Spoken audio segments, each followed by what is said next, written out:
सहनाववतु सहनौ भुनक्तु सह वीर्यं करवावहै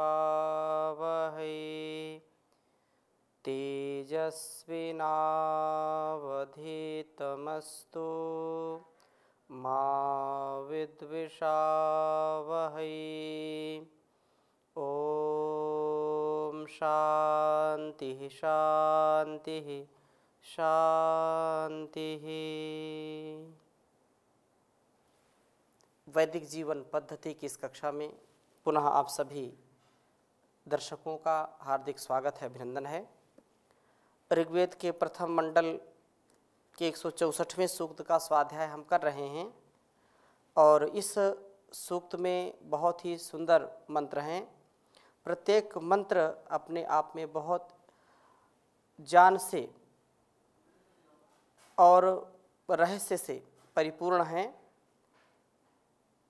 परमात्मा की यह संपूर्ण सृष्टि जिसके सहारे, जिसके आधार पर ये सारा संसार चल रहा है, हम उस जगदाधार परमात्मा का आलंबन लेकर के उसके द्वारा बताए गए मार्ग पर चल करके अपने जीवन को सुंदर से सुंदर बनाने का प्रयास करें।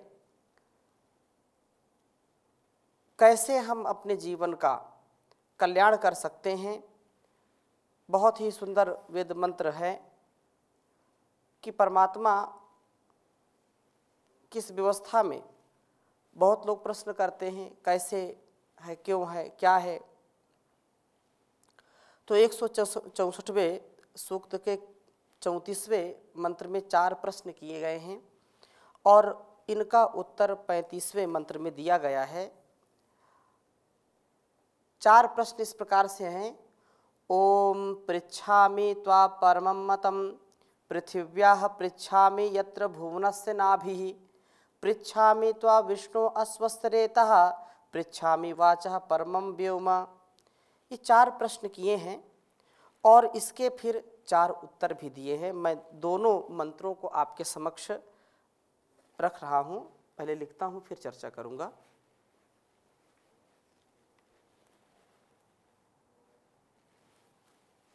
ओम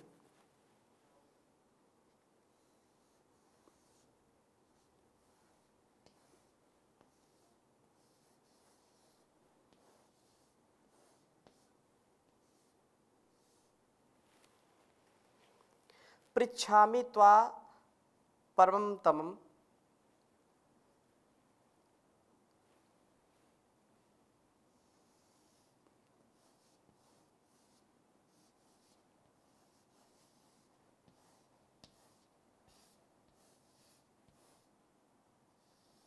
पृच्छामि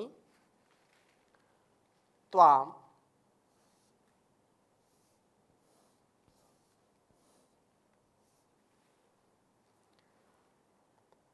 परममंतमं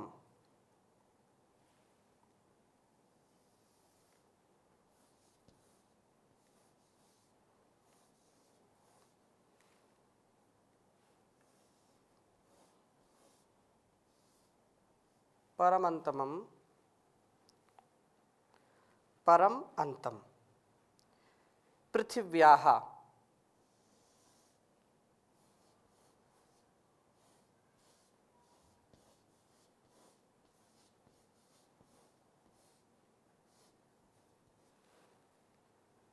पृच्छामि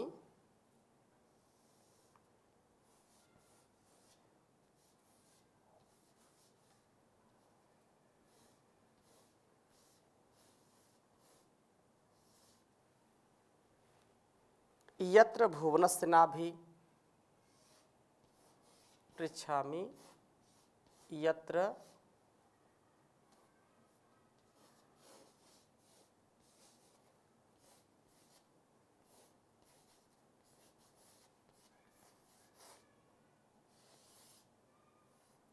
भुवनस्य नाभि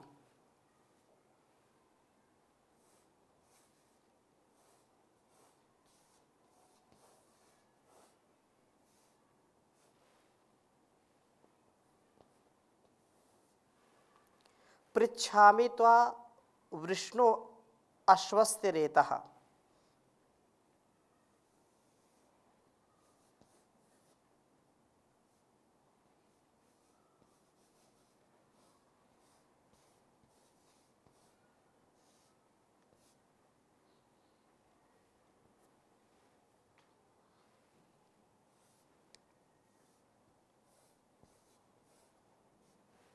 पृच्छामि त्वा वृष्णो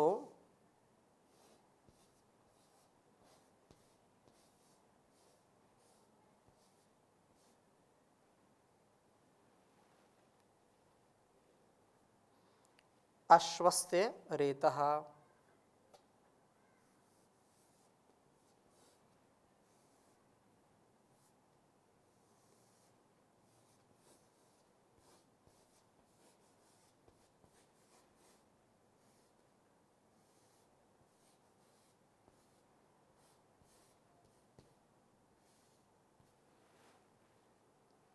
पृच्छामि वाचः परमं व्योम।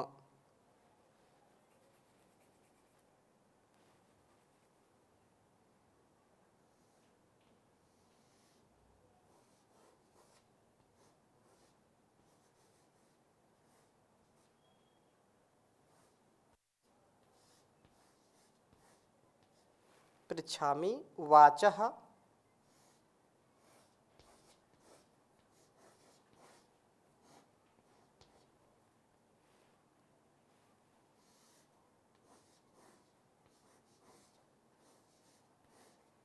परमं व्योम।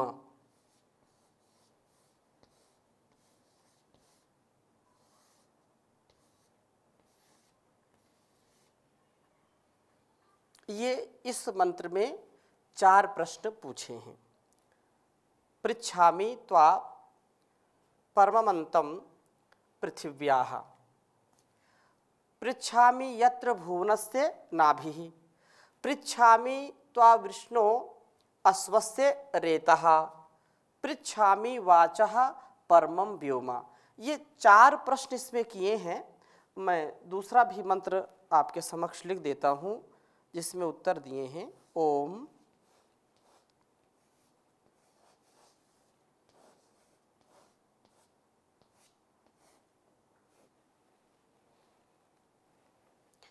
इयं वेदिः परो अन्तः।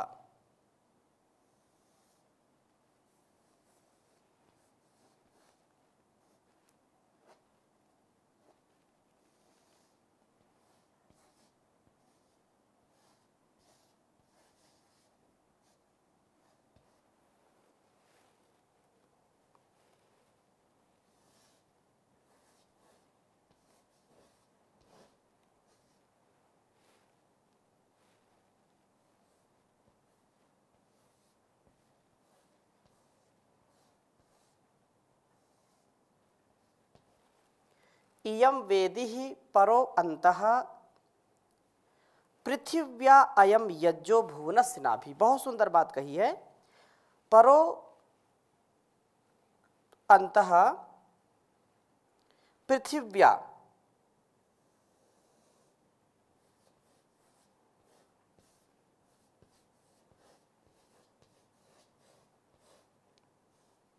पृथिव्या अयम यज्जो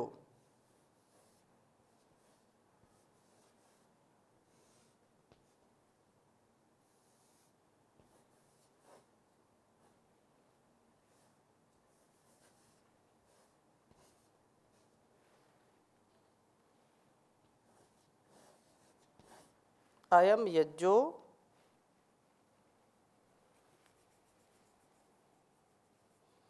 भुवनस्य नाभिः।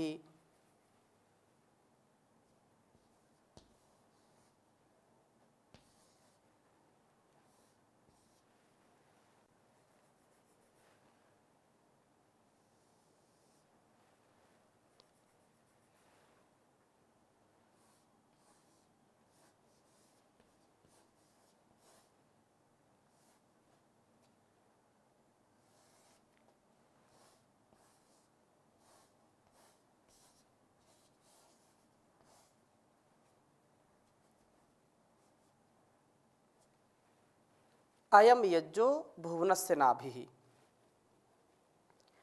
अयम सोमो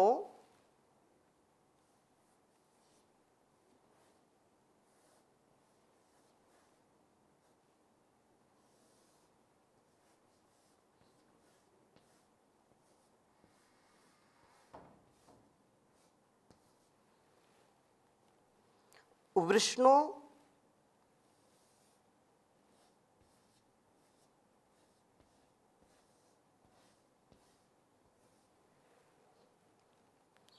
अश्वस्ते रेतो।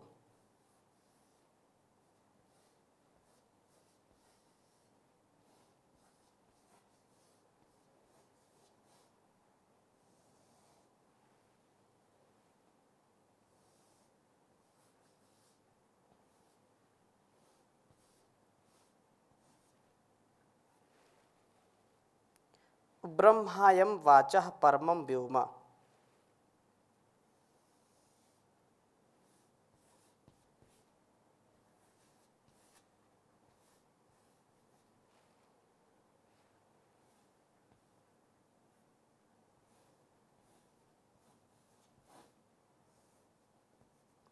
ब्रह्मायम वाचः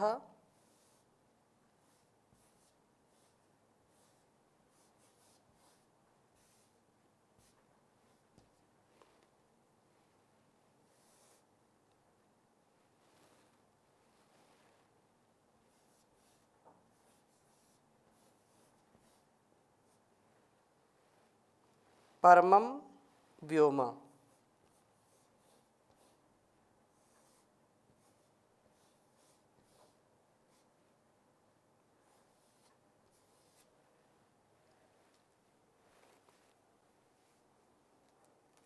उच्चारण करेंगे। ओम पृच्छामि त्वा परममन्तं पृथिव्याः पृच्छामि यत्र भुवनस्य नाभिः। पृच्छामि त्वा विष्णो वृष्णो अस्वस्थरेतः पृच्छामि वाचः परमं व्योम।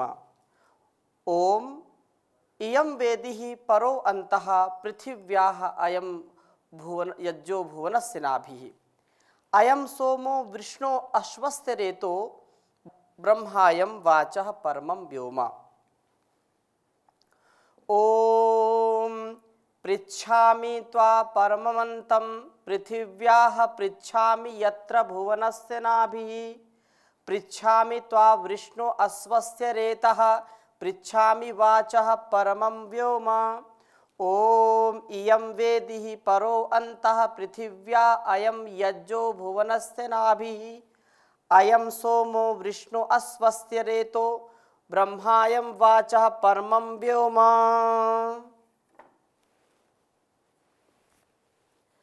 कहा है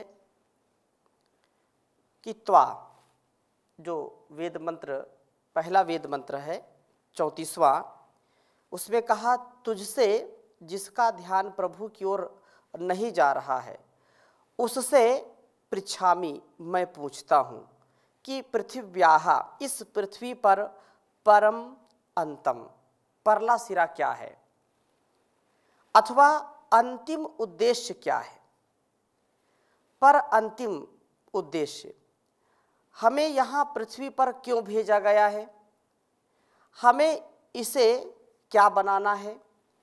मैं तुझसे उस वस्तु को पृच्छामि पूछता हूँ यत्र जहाँ की भुवनस्य नाभि सारे ब्रह्मांड की नाभि है, केंद्र है, बंधन स्थान है। क्या देवलोक ही वह नाभि है। सारा जो कार्य कारण भाव क्या है देवलोक में ही विश्रांत है, ये प्रश्न कर रहे हैं। और त्वा तुझसे पृच्छामि मैं पूछता हूँ कि वृष्णः तेजस्वी अश्वस्थ निरंतर मार्ग को व्याप्त करने वाले पुरुष की रेतः शक्ति किसमें है। मैं पृच्छामि मैं पूछता हूँ तुझसे वाचः वाणी के परमम व्योम परम आकाश को। 4 प्रश्न किए हैं इसमें पहले मंत्र में कि यह जो पहला प्रश्न है कि मैं तुझसे पूछता हूं कि पृथ्वी का परला सिरा क्या है अथवा अंतिम उद्देश्य क्या है।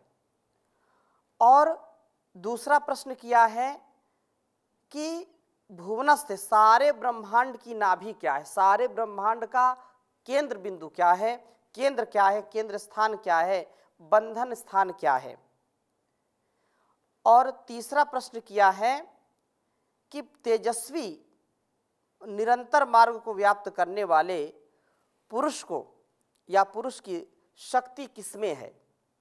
और चौथा प्रश्न कहा है कि तुझसे मैं यह पूछता हूं कि वाणी के परम आकाश को, मैं वाणी के परम आकाश को पूछता हूं।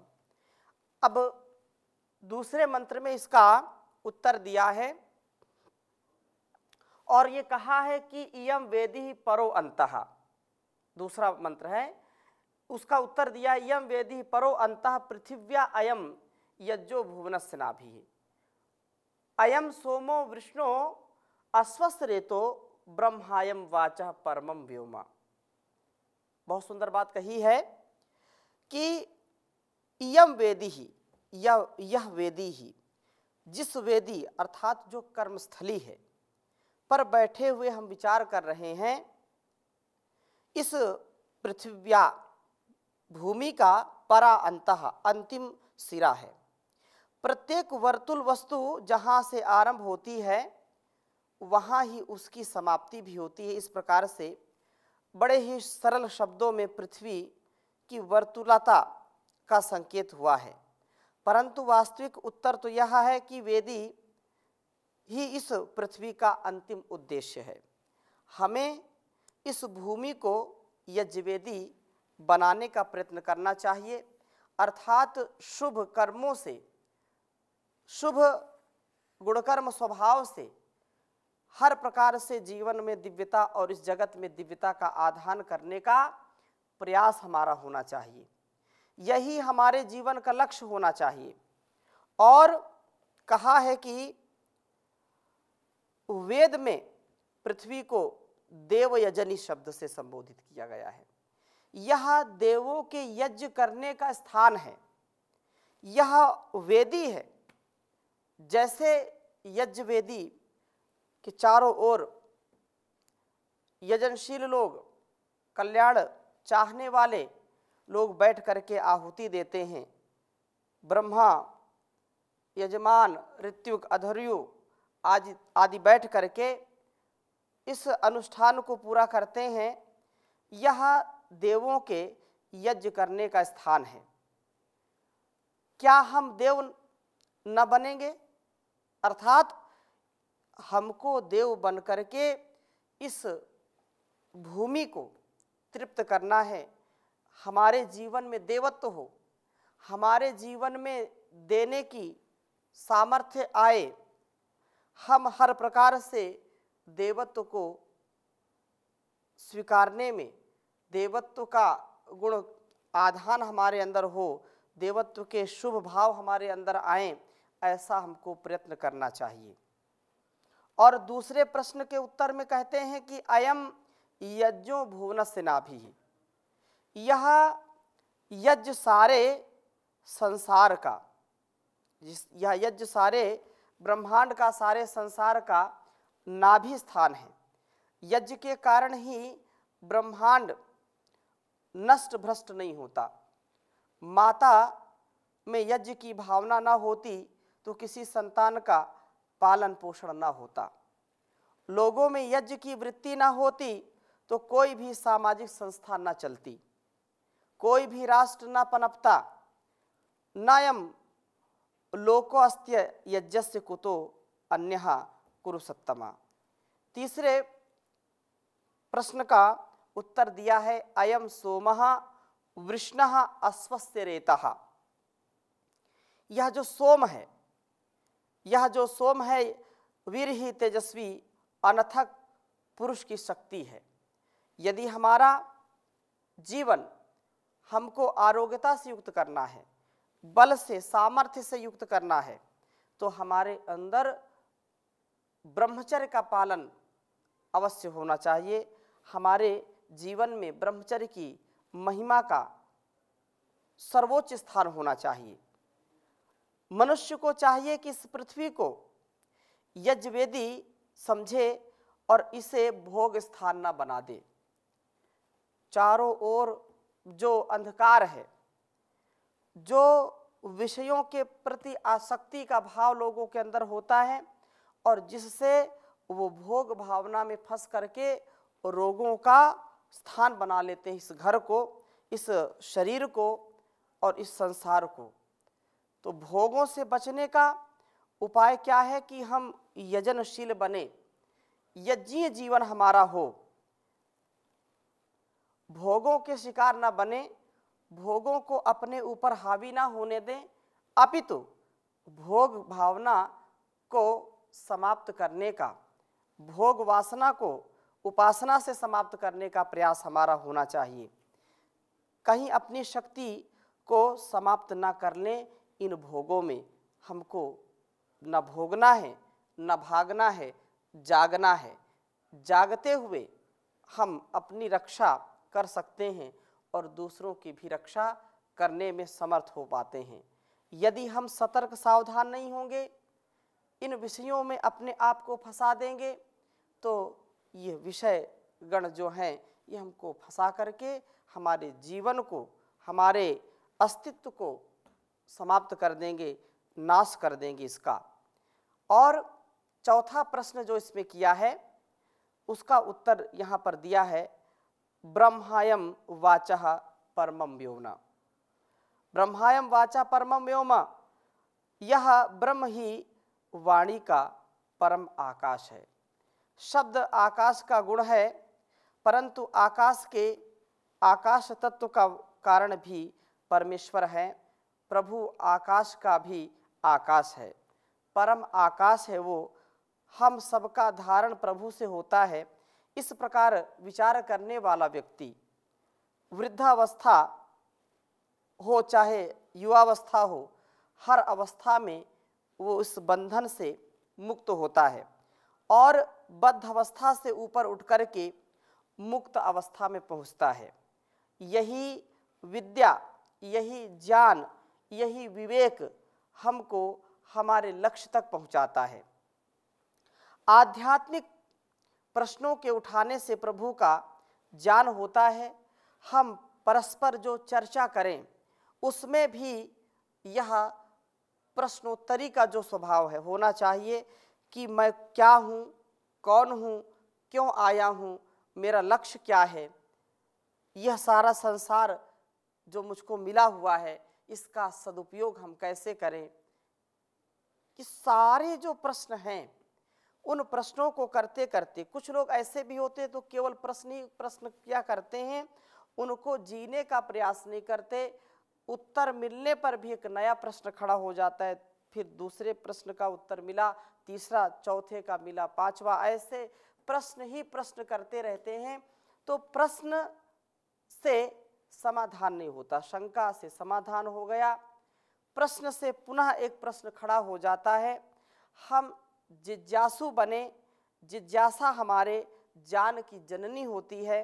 हम जब आवश्यकता हमारे जीवन की जो होगी हम जिज्ञासा करेंगे और जिज्ञासा से फिर हमारे जीवन का जो उत्कर्ष होगा, जो ज्ञान से, वो सबसे उत्तम होगा। इसलिए आध्यात्मिक जीवन जीने वाले को सदा प्रश्न कुछ ना कुछ जो सात्विक और तात्विक प्रश्न हैं उनको जरूर करके अपने जीवन को सद्गति की ओर ले जाना चाहिए। और बहुत ही सुंदर इस वेद मंत्र में चर्चा की है कि अयम यज्जो भुवनस्य नाभि। बहुत बढ़िया, बहुत सुंदर सूक्ति है कि अयम यज्जो भुवनस्य नाभि। जो दूसरे मंत्र का उत्तर देते हुए, पहले मंत्र के उत्तर देते हुए दूसरे मंत्र में दूसरी जो बात कही है, अयम यज्जो भुवनस्य नाभि, कि यज्ञ ही यज्ञ, क्योंकि सारे संसार में कल्याण चाहने वाले लोग सदा सर्वदा यज्ञ करते रहते हैं और यज्ञ की भावना से ओतप्रोत रहते हैं। इस दृष्टि से यज्ञीय कर्म हम करें और ये हमारा शरीर भी सतत यज्ञ करता रहता है, यज्ञी है। माता पिता गुरु आचार्य यदि कल्याणकारी भावों से ओतप्रोत होकर के हमारे जीवन को ना संभालें तो हमारा जीवन भी चल नहीं सकता है। यह पृथ्वी भी यज्ञ कर रही है, सूर्य भी यज्ञ कर रहा है, चंद्र भी यज्ञ कर रहा है, एंट से लेकर के एलिफेंट तक सभी अपने अपने कार्यों में निरत हैं और यज्ञीय जीवन सबका है। चाहे जड़ हो या चेतन हो, हम जिधर देखते हैं उधर ही लगता है कि ये सब हमारे कल्याण के लिए हैं, हमारे उत्कर्ष के लिए हैं और इनमें भी यज्ञीय भावना है। एक छोटी सी ईंट से लेकर के कई कई मंजिल जो मकान बना लेते हैं, बहुत गगनचुंबी इमारतें बना लेते हैं, तो उनमें से भी हमको सीखने की आवश्यकता है। बहुत अच्छी चर्चा है, आगे भी हम चर्चा करेंगे। अभी यहीं पर विराम देते हैं। ओम शांति शांति शांति।